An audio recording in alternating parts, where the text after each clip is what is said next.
O que que é o tempo? O tempo, como nós conhecemos o tempo aqui da Terra, né? A contagem dos dias aqui na Terra é um. O tempo, por exemplo, na perspectiva de outros planetas, ele é outro, certo? Então, há planetas que levam muito mais do que um dia para fazer a sua volta, né?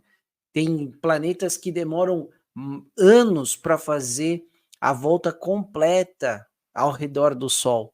Então, nós sabemos que na Terra, na nossa perspectiva, a Terra ela gira em torno de si mesmo num período de 24 horas. Então, nós calculamos esse período de rotação da Terra em 24 horas, certo? E ela leva 365 dias e 6 horas para fazer aí a sua volta completa em torno, né, do Sol. Então, nós temos um ano, ok? Então, o tempo na perspectiva da Terra, ele possui aí 24 horas, 365 dias, ou, né, nós temos aí, cada minuto tem 60 segundos e assim por diante, né? Cada hora tem 60 minutos, cada hora tem 60 minutos, né? Precisamos entender que isso é uma perspectiva nossa, que não é a realidade para outros lugares na galáxia. Cada lugar vai ter uma percepção de tempo. E, enfim, mas nós trabalhamos com a nossa perspectiva, certo? Até porque nós sabemos que para o Senhor não há tempo, ele é atemporal, né? O Senhor ele acessa tanto o passado como o presente como o futuro. Deus ele é onipresente, ele está em todos os momentos, em todos os tempos, né? Daquilo que é a nossa perspectiva de tempo, certo? Mas dentro da nossa perspectiva humana, a palavra nos mostra algumas informações muito importantes a respeito do tempo, né? Então, nós podemos ler ali, né, em alguns textos bíblicos a respeito disso. Nós vamos ler daqui a pouquinho. Então, a percepção e a maneira como nós definimos e contamos o tempo determina diretamente como nós vamos desfrutar dele. Então, eu vou repetir. A forma como você percebe, a forma como você enxerga, a forma como você interpreta o tempo vai determinar como você desfruta dele. Ou seja, toda a sua maneira de enxergar toda esse movimento, essa movimentação vai determinar aí como você vai desfrutar dele ou não. Né? Qual que é o fundamento? O que a palavra fala a respeito dessa matéria, digamos assim, desse conceito? Então, nós podemos abrir a nossa Bíblia lá em Eclesiastes, no capítulo 3. Fez, certo? Então, vejam, Salomão está falando sobre tempo, está falando justamente de como nós devemos observar as estações, devemos observar esses momentos, e que para cada fase, para cada estação, para cada momento na nossa vida, existe de fato um tempo, existe de fato um momento adequado, certo?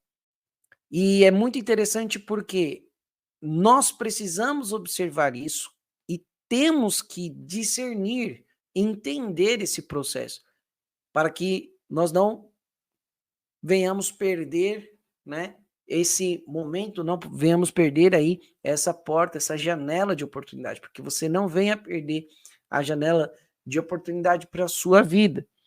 Então, dentre, né, várias questões aí, nós temos essa questão em que o Salomão, ele traz essa descrição ali do que é o tempo, ok?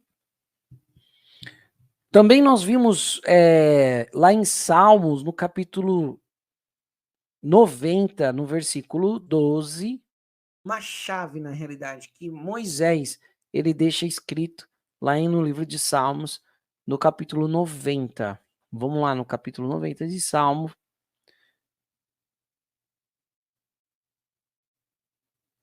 Ele começa falando sobre a eternidade e ele fala o seguinte lá no versículo 12. Ensina-nos a contar os nossos dias para que o nosso coração alcance a sabedoria. Então, ele está falando mais uma vez sobre uma perspectiva de tempo e de como nós precisamos prestar atenção nas estações, nos momentos, nas épocas, enfim. Isso é muito, muito, muito importante. E nós sabemos que Jesus é quem tem todos os segredos dos céus e na terra e debaixo da terra. A palavra de Deus diz que ele é o alfa e o ômega, ou seja, o princípio e o fim. Mais uma menção de tempo, de estação, de eras. Jesus, ele é. Amém?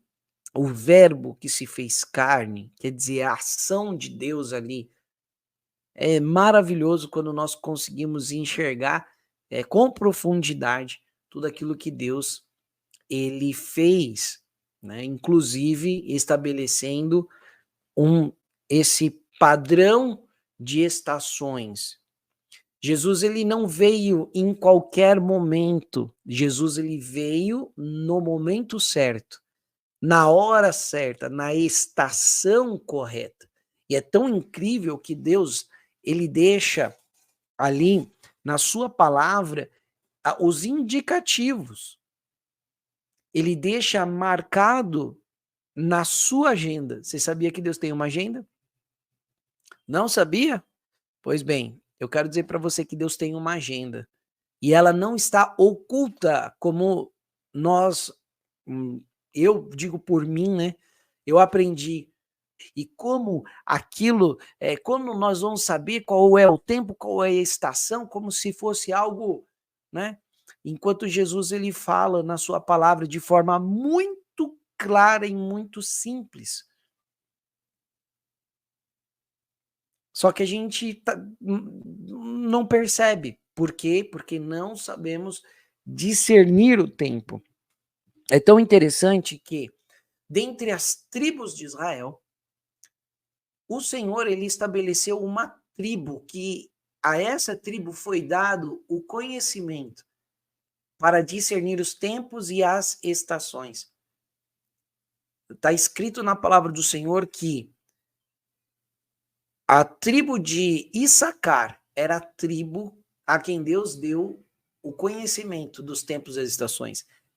A tribo de Issacar, ela era levantada, né? Os sábios da tribo, eles eram muitas vezes convocados pelo rei, e inclusive o rei Davi, ele tinha separado, né?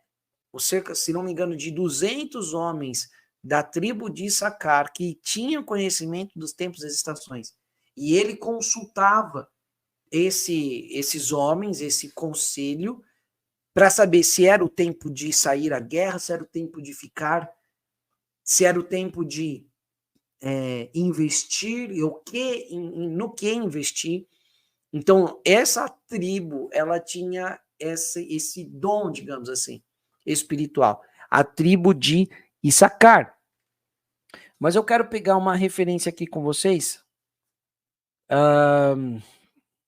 Deixa eu pegar aqui para a gente ver, né?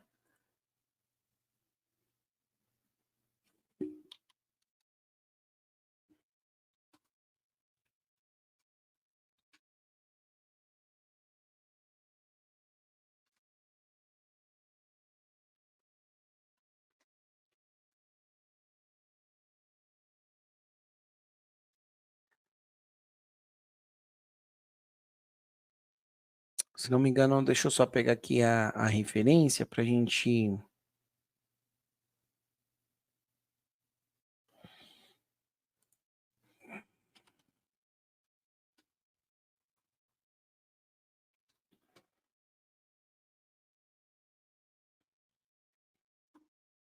não me engano, é Primeira Crônicas, é isso?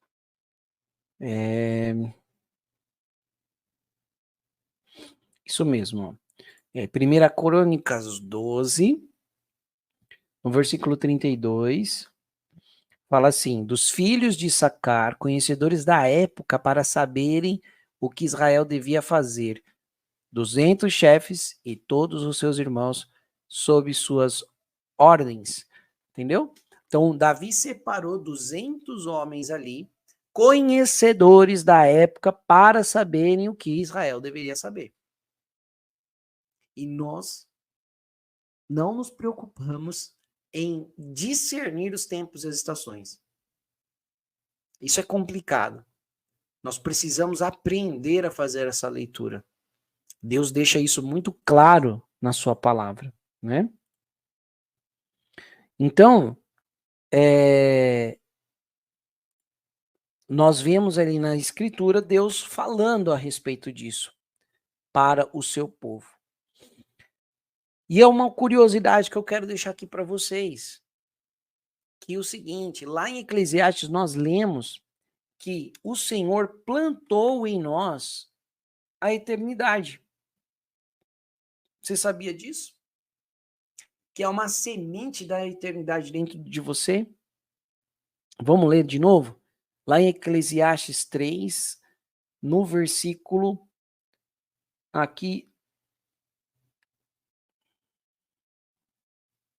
Abriu Eclesiastes 3? Isso. E fez, lá no versículo 11, e fez tudo apropriado ao seu tempo. Também pôs no coração do homem o anseio pela ansiedade. Mesmo assim, este, ou seja, o homem, não consegue compreender inteiramente o que Deus fez. Há uma semente da eternidade dentro do teu coração. Por isso que existe uma busca pela eternidade. O homem quer ser eterno, mas não é porque o homem não quer só morrer, ele não foi feito para a morte.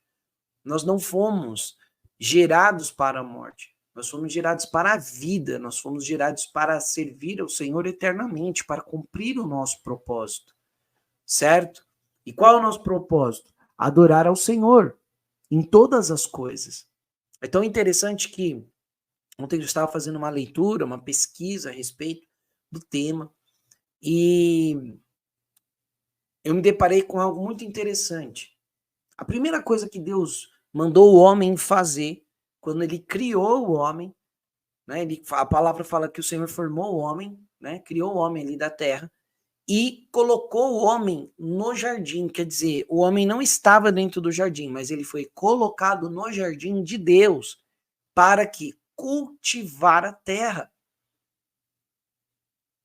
Qual o papel do homem? Qual foi o trabalho, o ministério? Nós somos, né? Eu acredito que você seja servo de Deus. Se você não for, não tem problema, né? Mas eu sei que o público que me assiste é mais um público que já é convertido, já conhece um pouco da palavra. Mas eu quero que você entenda, porque isso serve para você também. O ministério do homem foi cultivar a terra. Ministério quer dizer trabalho. Cultivar, ele tem origem da palavra de culto. Ou seja, o trabalho do homem era cultuar a Deus, né, fazendo aquilo que ele estava fazendo. Ou seja, quando o homem trabalha, quando o homem opera o seu ministério, ele está prestando um culto a Deus. Quantos de vocês, ou quantas vezes você disse, não, eu trabalho, eu separo a minha vida espiritual do meu trabalho. Ou eu trabalho no secular, eu não trabalho na igreja. Eu não sou ministro, eu não sou um oficial, eu não sou alguém que trabalha na igreja. O meu trabalho é secular. Secular vem de século, certo? E século, a palavra fala lá em Efésios que existe um príncipe que rege o século. Presta atenção. O príncipe da potestade do ar que opera nesse século. Você está entendendo? Então, quando você traz essa visão de, não, olha, meu trabalho é secular, você está trazendo toda essa condição para a sua vida. O seu trabalho não é secular, o seu trabalho não está conectado com o príncipe desse século, dessa estação. O seu trabalho deve ser, mesmo que não seja dentro da igreja, todo o trabalho do homem é para louvor, para cultuar a Deus. Você cultua a Deus ali.